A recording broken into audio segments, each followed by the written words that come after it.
See, I like how you do it, baby.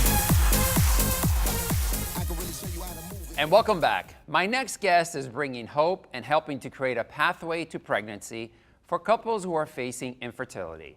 Here with me now is registered acupuncturist Mary Wong.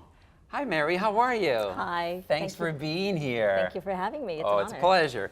So I understand that you had a recent talk at Google, Talk Google, which is like a TED, kind of like same thing as TED, Yes.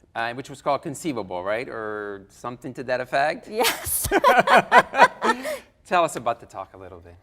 Well, it's about dispelling shame and providing hope for those trying to conceive, and really dispelling lots of myths around fertility challenges. Okay. So how long was the talk? Was it a lengthy talk? Or? It's an hour long. So TED Talks are basically 11 minutes. It's 18 minutes rather.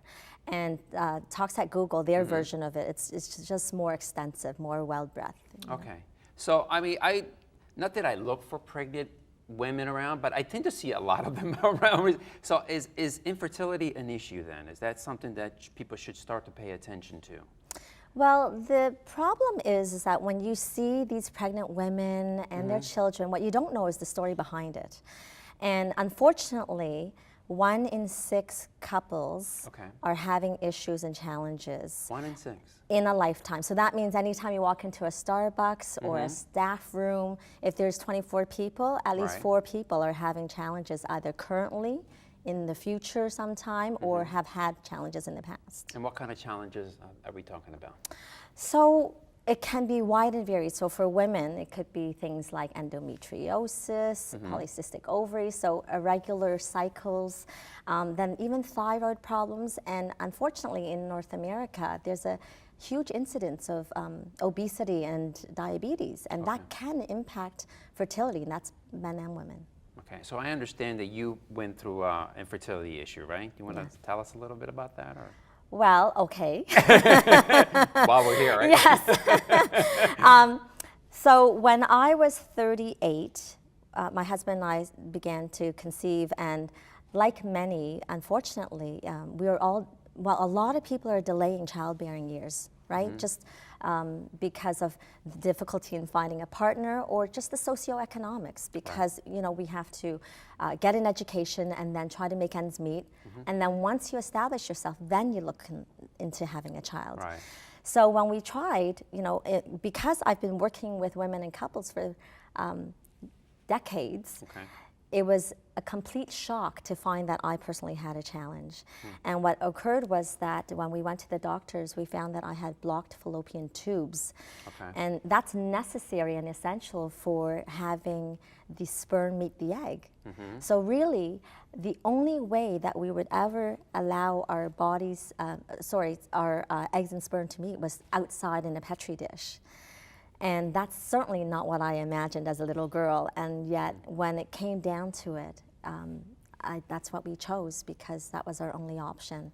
And so thankfully, I integrated it with Eastern and Western medicine. Which was my next question, right? So which brings me to the book, right? You wrote a book? Yes, it's called Pathways to Pregnancy, Personal Stories and Practical Advice for Your Fertility Journey. And the reason why was when I was going through it, there was a real missing in it for me. Like, I couldn't really find anything that was giving me more hope. And in fact, because I work with women going through challenges, they were my source of hope, because as much as they came in despairing, most often they would wind up conceiving one way or another. So I wanted to bring their stories to the public, to be able to share with those that are going through it silently, because no one talks about it. Right. Well, it's a tough issue, I guess, to talk about.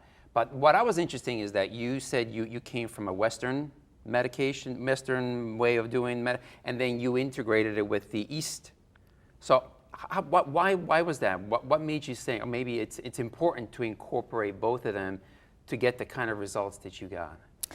Well, my intention was to go into medical school, and something happened. You can read about it, because we have shorter time, right? So through fate, I'll call it, I ended up going into Chinese medicine. And because there was a lack, my grandmother fell ill, and basically Chinese medicine saved her.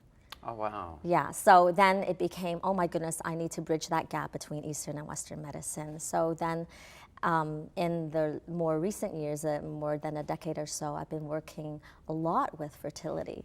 And integrating the two has been, I think, a lifesaver for most. Of course. And if there are some advice that you can give to people that are going through infertility right now, what are some key things that they should know?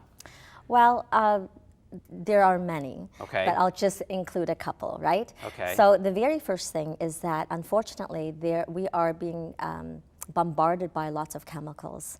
So whether it's in the environment or with our food, so that impacts our cells right down to our gonads. Right. So every cell can be impacted if we have a huge amount of exposure of it, right? So really minimize exposure to that.